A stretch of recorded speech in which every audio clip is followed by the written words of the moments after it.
Firin ini kan sebagai Cakada Pilgub NTB begitu. Nah, alasannya apa sih Pak? Ya, DPW PKB setelah mendapatkan masukan dari DPW sekaligus hasil survei yang ada di NTB dan juga komposisi masyarakat yang ada di NTB, memang Bu Rohmi dengan Pak Musafirin itu yang ideal. Hasil surveinya paling tinggi. Komposisi masyarakat NU dan NW di NTB, Lombok dan Sumbawa, pokoknya ideal.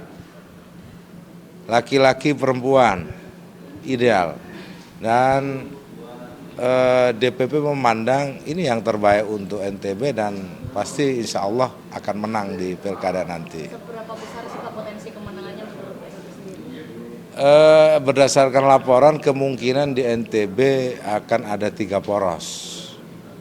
Akan ada 3 poros. Nggak muluk-muluk, Bu Rahmi sama Pak Musafirin yang penting 51% aja udah. Karena 3 gitu.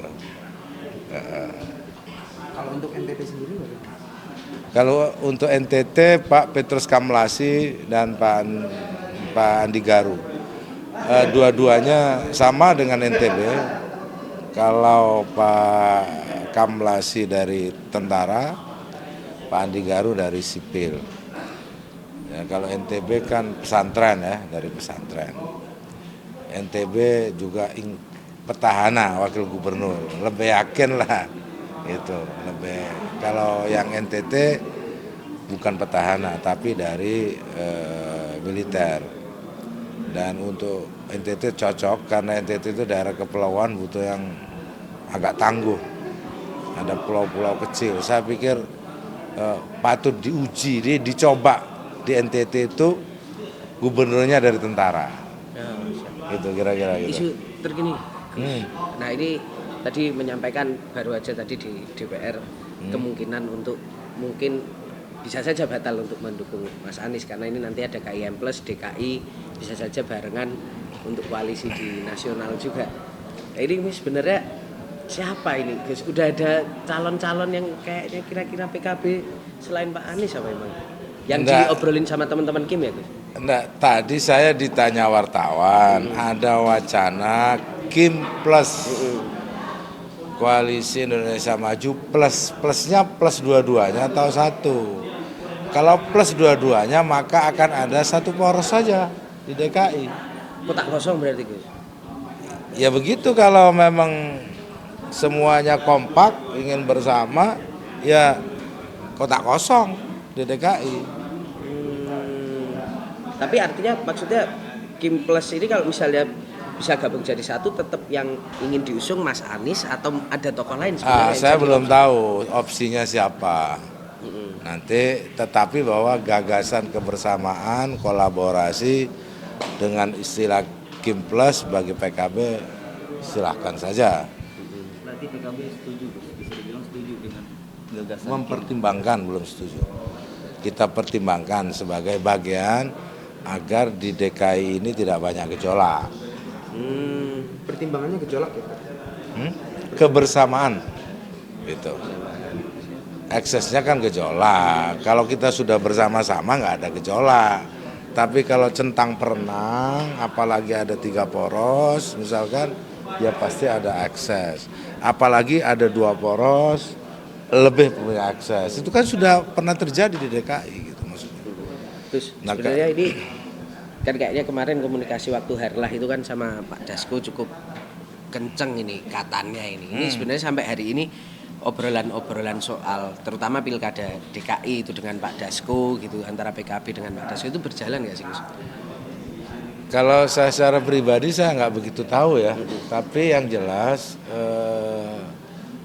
kader-kader Gerindra dan PKB intens ya termasuk saya tapi intens tuh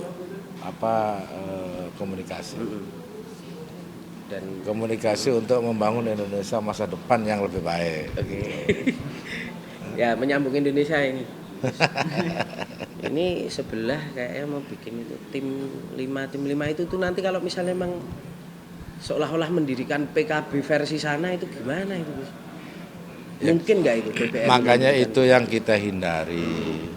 Kalau buat tim-tim, PKB juga bisa buat tim. Tapi kan kita tahu dari awal bahwa PBNU itu ada istilahnya khitoh, tidak berpolitik. Kok sekarang berpolitik? Itu kan yang dibuat itu kan alat politik. NU dijadikan alat politik hari ini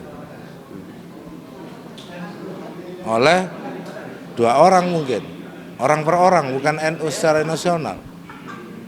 Bukan keputusan Rakernas atau apapun gitu ya. Ya itu kan pleno katanya. Ya. Tapi di bawah juga saya tanya nggak ada. PAC, ranting enggak. Yang jelas PBNU telah masuk jalur politik, menggunakan institusi ini untuk kepentingan politik.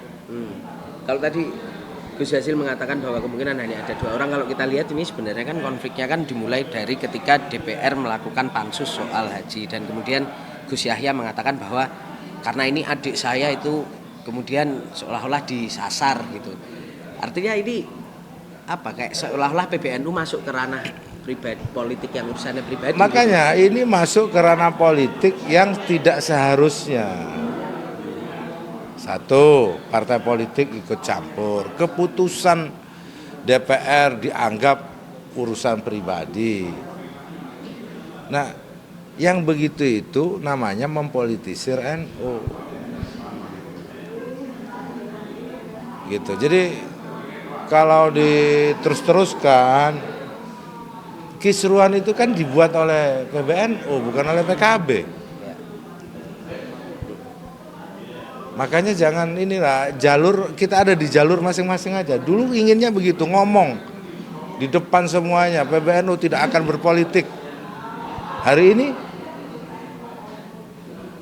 itu kan namanya mencela-mencele. Ada upaya rembuk bersama atau apa gitu? Mediasi gitu, duduk bersama gitu gak sih? Gak perlu itu, hentikan saja yang kekisruhan itu. Dimulai dari yang membuat kisruh, kok kita disuruh menghentikan? Ya. Iya.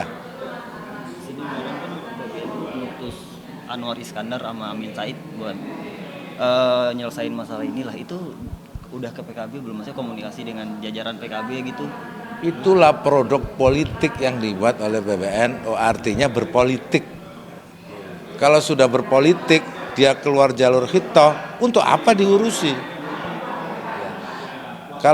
Kalau sudah keluar jalur, gitu. Kita juga bisa membuat PBNU, bisa juga. Tapi kan nggak kita lakukan. Kalau membuat tim-tim itu bisa juga kita. Tapi kan bukan wewenang kita.